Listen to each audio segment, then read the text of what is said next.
Nasa maling parte ng kasaysayan ng Gilas kontra ang Chinese Taipei. Ito ang reaksyon ng mga Chinese sa media nila sa pagkatalo ng ating Gilas Pilipinas. Pero bago yan, palike naman ang ating video bilang suporta. Sinubukan pang humabol ng Gilas Pilipinas sa mainit na shooting ng Chinese Taipei sa pamamagitan ng heroics ni Justin Brownlee na may 39 points. Pero tuwing tumatabla ang Gilas, may sagot kagad sa tres ang Taipei. 91-84 talo tayo mga idol, at for the first time in 12 years, nakapanalo na rin ang Taiwan sa atin para tapusin ang kanilang own version of Gilas Curse. 2013 pa, huli silang nanalo sa atin sa FIBA Asia sa mismong home court natin sa Manila.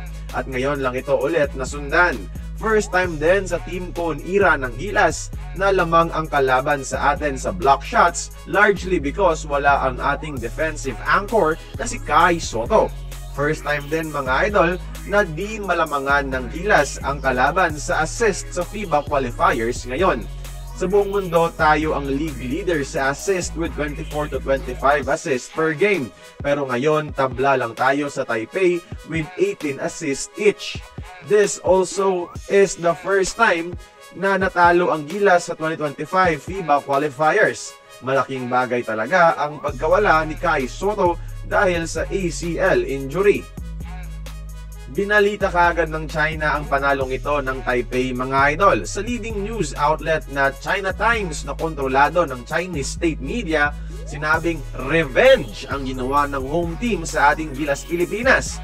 Na-highlight pa nila mga idol ang impressive performance ng kanilang Senegalese local na si Denyaga with 21 points. Bata pa ito at kita mo ang lakas ng loob niyang umatake sa loob at pumukol sa labas. Sa future, he will be a force to be reckoned with. Parang kanilang bersyon ng CJ Perez at Terdy Ravena combined mga idol.